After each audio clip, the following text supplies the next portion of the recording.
Most agents wait until it feels safe before asking for a buyer representation agreement to be signed, even after the NAR settlement. And here's the truth. We work with agents across the country, and this conversation comes up way more than it should. So in today's video, I'm gonna show you how to lead the buyer representation agreement conversation. Whether you're working with a cold lead, a referral, or perhaps somebody you're meeting for the very first time at a showing. This is gonna help you protect your time, serve at the highest level, and increase your profit. What's up, guys? I'm Elise Palacios, and I help real estate agents and team leaders get from production to legacy. It's my goal with every video to give you at least one actionable step that you can put directly into your business to help you reach your income goals. If you're looking for a community of high-performing agents that are there and available to answer your questions, click the link below and head on over to our Reinvest Real Estate School community if you haven't already. There are 4 components to this topic. The first one is the agreement is in service of the client. So let's go ahead and shift that mindset, because you're going into this assuming you're asking for something. But the reality is having that representation agreement signed is going to give you the opportunity to perform at the highest level for your client. It's going to give you the chance to have honest, strategic conversations, protect them legally, and negotiate like a pro. The client gets better results when you're empowered, and the representation agreement is the starting line for that. You wouldn't hire a surgeon that said, hey, I'm gonna wait to get paid and I'll work for free for now, and I really hope this goes well. If you've ever said, I'm great at negotiating or I help buyers win, well, that starts with clarity in the relationship. And honestly, are you really that good of a negotiator if you're avoiding the most important conversation that you should be having with your client? And here's the part nobody wants to admit. If you skip this step, you're exposed. You're investing hours of your time and business into somebody with no guarantee that you're going to be paid for the time you're putting in. We've seen it happen too many times. A client ghosts you after showing several houses for an agent who's taking their business seriously and set the standard of what they were expecting in their client relationship. That's not their fault. It's ours for not setting that standard upfront early on. Part 2, what to say to your sphere. These are warm leads, the absolute lowest hanging fruit in the real estate business, because they already know, like, and trust you. So if somebody reaches out and says, hey, I'm thinking of buying, or the conversation starts where you're able to connect them with a lender and get that process started, how do you then take that relationship to the next level and treat it with that level of professionalism, even if they're your friend? So the next time somebody says, can you help us?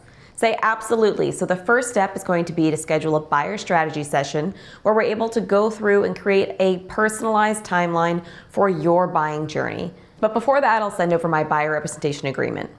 That's what legally allows me to show you homes, advise you, and strategize offers with you once we get to that point. There's no out-of-pocket cost. I get paid when I help you find a home. So I'm really invested in helping you get to the closing table. It just formalizes that I'm your go-to agent. Say it like it's normal, because it is. The more confidently you treat it, the more naturally they are going to receive it. If you make it sound like a big deal and you're asking them to sign their life away, that's how they're going to feel on the other end. Part 3, cold leads and open house contacts. Now this is a little bit trickier because these are people that don't already know, like, and trust you.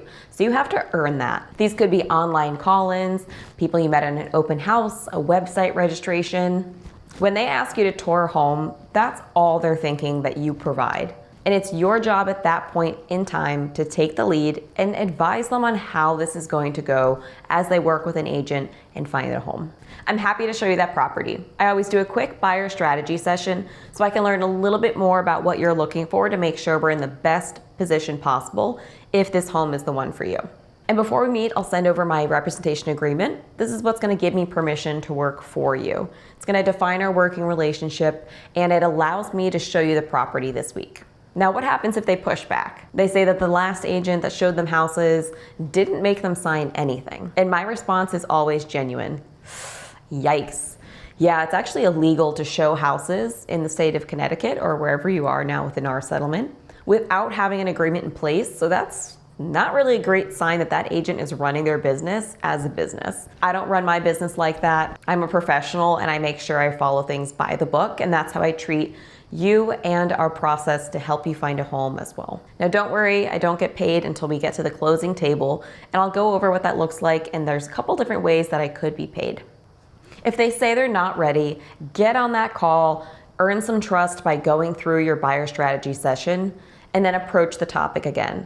If somebody says, I don't really feel comfortable, I've never signed anything before, no problem. What I'll do is I'll bring that with me to our meeting and I'll go through it in person with you. That way I can answer any questions. And now you're standing in front of your client, having that conversation, and they can read your body language and tone of voice. And it's not just a cold email that they feel is a little bit pushy. Part 4, when you're meeting at the property. Sometimes the call comes in and there's no time to schedule that full buyer strategy session. Now what?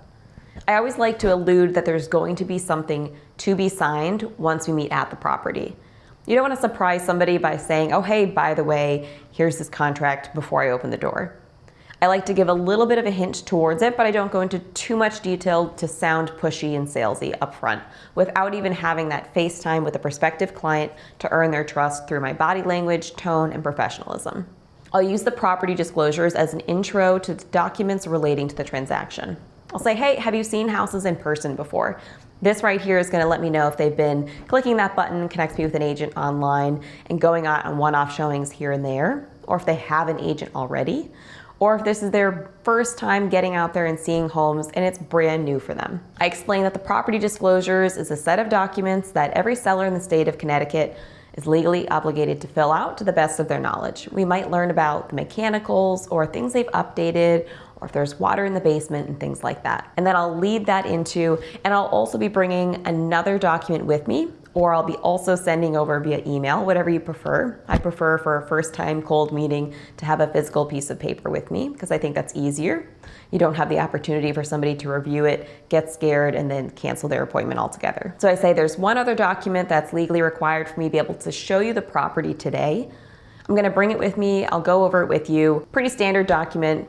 Don't worry, I know we don't know each other super well yet, so it's just gonna apply to the property we're seeing today. And then if we decide we wanna continue working together, we can have that conversation later on. So I'm trying to make it sound like it's not a big deal, that this one document is not going to commit them into months with somebody that they just met on the phone and they haven't even met in person or know anything about yet.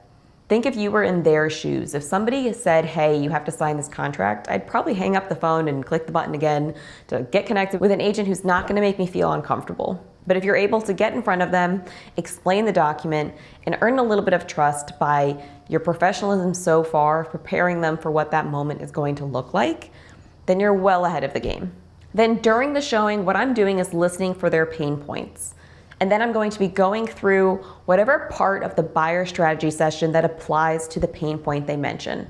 If they're talking about home inspections or the property itself, I'm going to go through the different ways we can strengthen their offer through the home inspection term. I want to educate, impress, and earn their trust long-term at this showing. It doesn't matter if they're going to offer on this property or not. This is my opportunity while standing in front of them to earn them as a client for the future. And before we leave that appointment, I'm going to be scheduling my next appointment. That's what we always have to do. Schedule the appointment before you leave that appointment. So if it's seeming like this house isn't the one, I'm gonna pivot into scheduling my buyer strategy session and say, hey, I know we went over this part of the buying process. There's actually a lot more ways that we can strengthen your offer to give you the best possible chance at having it accepted. Think about what they want and care about. They want a home. So how can what I'm providing get them closer to that? And they've already been impressed. They've heard you educating them so far. And to think that there's more out there that they don't know, that's gonna be likely what's gonna get you that appointment scheduled. Throughout the showing, you can ask them what their schedule looks like sneakily. Say, hey, what time is normally best for you to see homes? What are you doing this weekend? So once I have an idea of when their opening is in their calendar this week, I'll say, hey, so if you're out of work at 5 and you said you're not doing anything Wednesday, does 6 p.m. work for that buyer strategy session? And now what are they gonna tell me, that they're busy? No, they just told me they had an opening in their calendar because in their mind, they thought maybe we can go out and see other homes. But if I'm able to schedule that strategy session and butt it up to another showing, that's great. If not, we can do a Zoom call, anything we can do to get that appointment scheduled to move that relationship to the next step. And then add in there that after that meeting, we should have an idea if we both think that we're going to be a good fit working together. You're not begging for a client. You're letting them know that if they align with your professional standards and that you believe you're able to help them achieve their goals and get a home, that you would be considered a good fit working with them. Part 5, objection handling without apologizing. Let's walk through a few common objections. What if the buyer says, I don't want to commit to one agent right now? That's totally fair. May I ask why you think that? Always gather more information. If I assume that they don't want to work with just one agent because they're scared of commitment or they think they're going to get a better deal by working with a listing agent, like, I want to figure out how I can reply to their actual pain point, not just that one statement that's superficial. Well, let's just do a per house agreement until we find the one that we're going to offer on. Doesn't that make sense? We're not ready to sign something long-term right now. Yeah, unfortunately, the first house I'm happy to do a one-time agreement for, but in order to protect my time and my business, I only do that for the one time. And now that we've met, and once we get through that buyer strategy session, you're gonna have a really good idea of what working with me is gonna look like, and then you'll be able to make that decision moving forward. But my clients typically sign that agreement for the duration they're expecting to be searching for a home. So sometimes it's 3 months, 6 months, a year. I'm happy to do 3 months right now, and then if anything changes down the line, we can definitely extend that. We talked about it briefly before. When a buyer says, my last agent didn't make me sign anything until we offered on a property.